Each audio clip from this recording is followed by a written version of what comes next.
Hey, what's up YouTube? Welcome to CKC Garage. It's awesome that even though we've been neglecting our channel because we've been busy collecting hardware, you guys know us for making these crazy custom power wheels like Nightmare here. Well, the kids are bigger, they're past that, so we got into go-karts. So we started looking around the shop and we're like, man, we got way too many power wheels, let's start selling them. So we listed them for sale, and somebody in Massachusetts wants the old heavy-duty plow truck. So we had to get it cleaned up because it was off in the corner all dusty.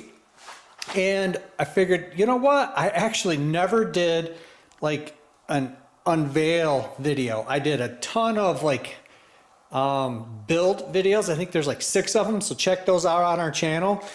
But I'm gonna basically go through this truck top to bottom, inside and out, because it started out as a Kid Trax 12-volt fire truck, very much like this little truck right here, the same size, but instead of the roll bar in the back, it had like a little water cannon. So right off the bat, I think we did, I was supposed to measure that. I think it's a 10-inch lift kit. So here's the stock frame. We basically threw it to the side and built an all custom chassis. Well, why did we have to do that? We want it lifted, and it's actually also 4-wheel drive. You can see it's got 2 Vex Pro mounted number 7R gearboxes in the back, and 2 more number 7R 13-tooth gearboxes from a Jeep Hurricane. And speaking of the Hurricane, these are also the tires from a Jeep Hurricane. These are the stock ones. These are a Powerwheels brand. So we swapped everything over. It's kind of like an LS swap, but for a Powerwheels. Number 7s are just as strong, maybe stronger, and they're so plentiful, you know, because this thing still has a ton of power, even though it's variable speed. It probably will grenade a gearbox if it hooks up too hard. So we're huge Milwaukee fans, so Kid Drift here wanted to do the Milwaukee theme, just like we have on all of our race cars, even his toolbox. So we did red truck, Milwaukee theme, it's heavy duty. Let's talk about this plow. So you can tell that it's 2 snow shovels. The big plan was to actually mount 2 electric snow blowers, but you know how life gets in the way and we never got to it, and they're just sitting in the back. Maybe we'll do a remote control snowblower build in the future, but so what we've got is 3 linear actuators, and they are the 35-pound rating, so that they're good speed, but they're also powerful. So we've got 2 that does left and right, and 1 that does the up and down travel. So you want to go ahead and turn it on, hit it down, and that's this big toggle one right here, and then this is turning it into the flat push blade. So that is the plow, and nothing fancy about it, just took a little bit of engineering. 100% custom frame, all steering, basically go-kart related parts. As far as the body mods, we added a ton of lights. We got the high intensity driving lights. We've got some 5000K Eagle Eyes. We've got osmium superfluxes here. We used a ton of those osmium superfluxes. So we've got 2 for the driving lights. We've got 5 for the whatever you call this area, and we've got a ton in here. So let's see here. We'll do, this is a strobe controller here. Guess I should talk about the stuff. And we've mounted them in the mirrors. We retrofitted them in all of these little wig-wag action. And then Kid Drift here, when he was driving the lawnmower tractor, he ran over my ladder. So we cut it up and we actually made a little headache rack out of a stepladder. It's how I learned to TIG weld. Don't look, don't hate, it's ugly, but it was very thin material. But so yeah, it's got 3 different modes here.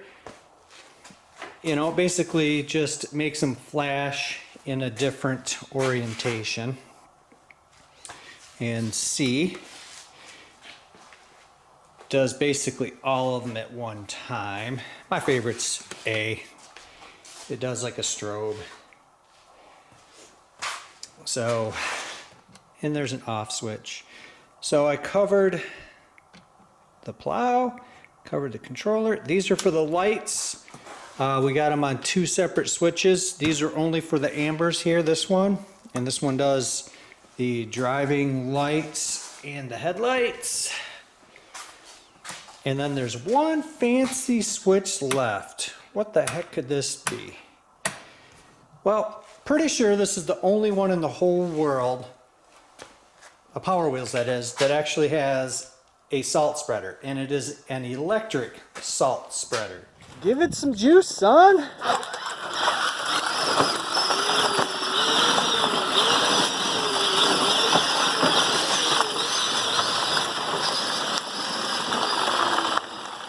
So it's got a quick disconnect here with these Anderson power pole connectors. So yeah, we took a lawn broadcaster and we, you know, it had wheels on it with a gearbox. Well, we pitched all that and we custom mounted, oh, can you see it? Number 7 gearbox with a HPI GT550 motor. So, the way that we have this working is this is manual right here. So that's closed so you don't lose any salt. This kid has salted the sidewalks. He's actually fertilized the grass a bunch of times. We've used it for grass seeding. So basically this is closed so you can drive around and then you just pull this up and latch it and that opens the hopper. So once the hopper's open, and you are to the area where you want to salt, you flip this switch up and there's a red LED, which means that it's activated. So go ahead and hit the gas pedal a little bit.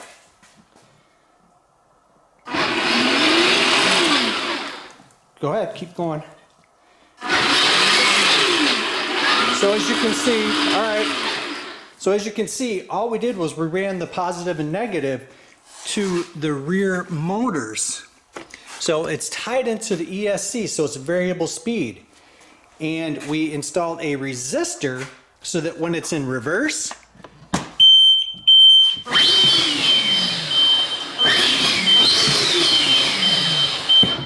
it doesn't over salt.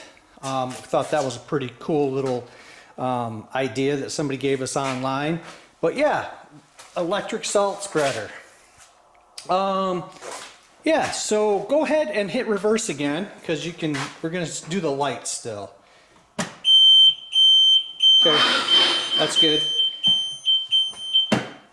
So it's got reverse backup lights, it's got a reverse beeper, and this is all part of the East Coast Power Ups Universal ESC kit.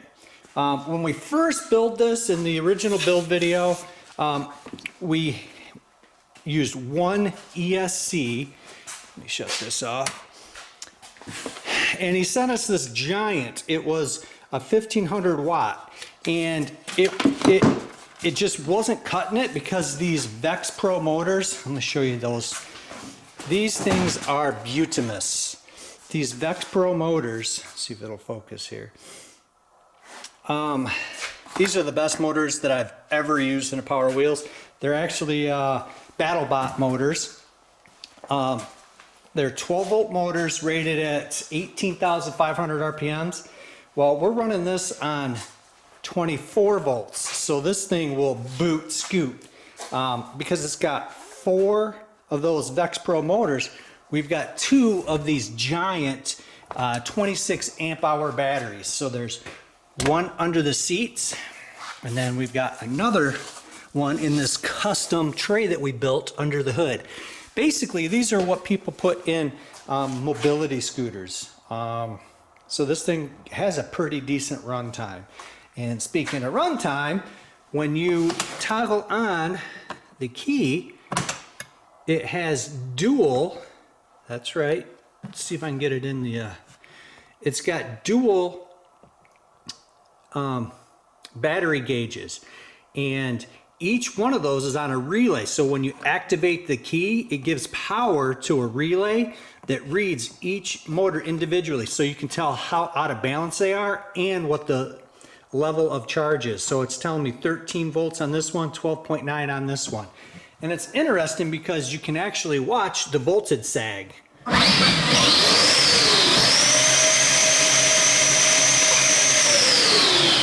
So you can see those motors draw down and it gets down to 12 volts. So it's pretty cool. It looks neat when you turn it on too. We'll finish up with the battery because I like to ramble. We did the battery charge port in a Powerwheels brand gas cap. So you pop that down and it's got the scooter plug here. We're using a 24 volt 1.6 amp charger. You just plug it in. When it's done charging, it turns green so it won't overcharge. Oh, let's finish up in the dash here. So you can see that big blue box there. That's actually an amplifier. So this thing comes with a stock sound box, but it's kind of quiet. So this is pretty cool. What we did is you turn it on, it gives it power. You can adjust the volume. You can shut it off, or you can leave that on.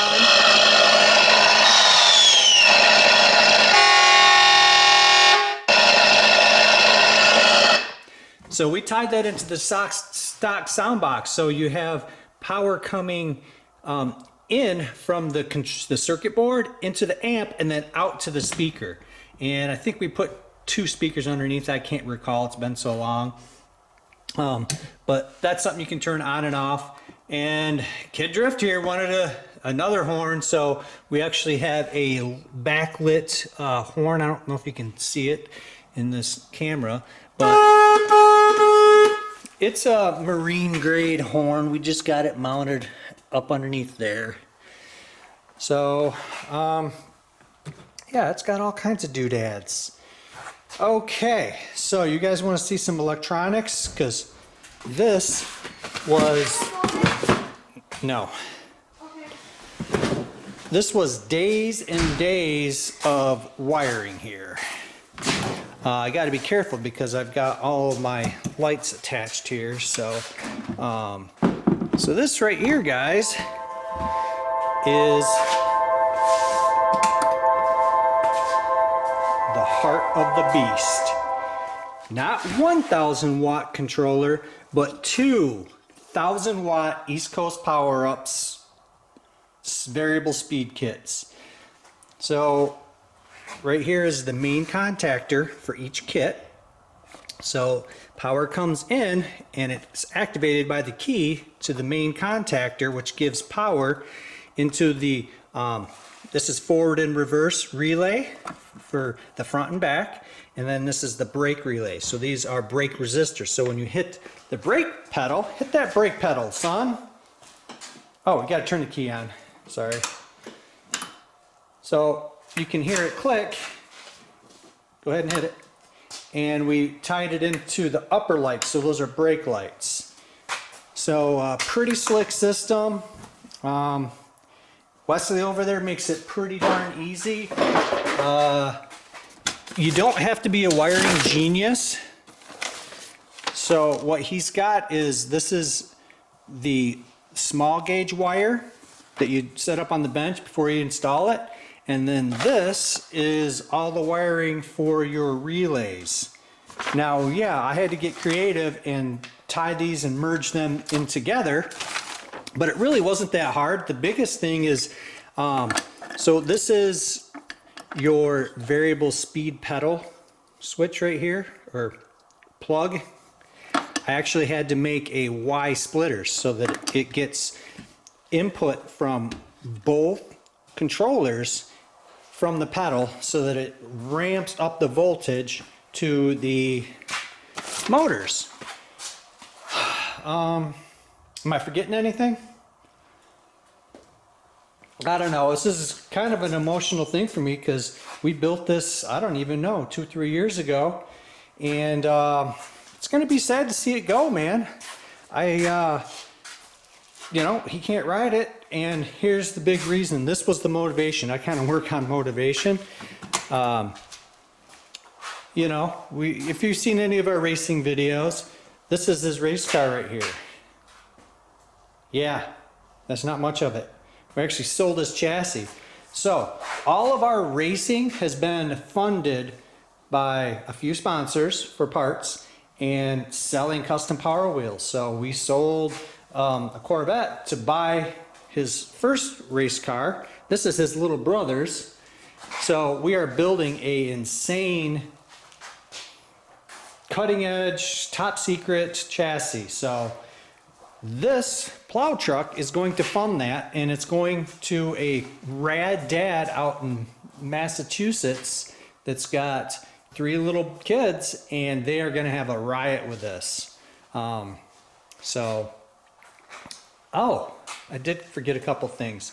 The hood, or I'm sorry, the grill, we actually did hydrographics on. Those are skulls. And one last thing I got to do is I got to put the chrome ram back in there.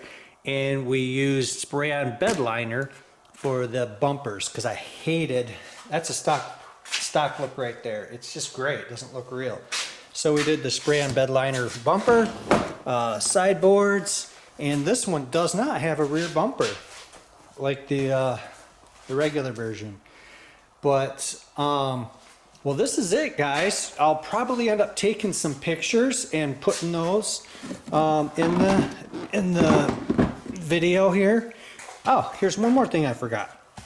We upgraded the this is a step down converter. Some people call them buck converters. This is 20 amps. So it converts that 24 volts down to 12 volts, and that's what runs all of our lights and the actuators. Instead of running a separate battery, a separate charger, all that stuff. So anyways, guys, I think that is it for this one. If you guys like this video, give us the thumbs up. Don't forget to subscribe and click on the bell for notifications, because we're not done, guys.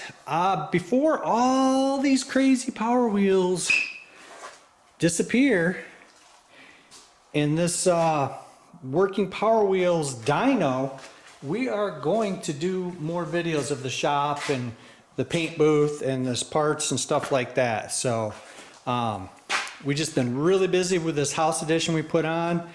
It's winter and it's time to get back in the shop. So again, guys, thanks for watching. It's awesome that we're up past 50,000 subscribers now. So stay tuned for what we have coming next.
good, buddy. You're getting good.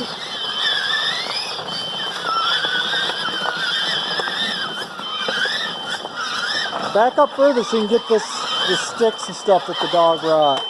Hey, that's perfect right there.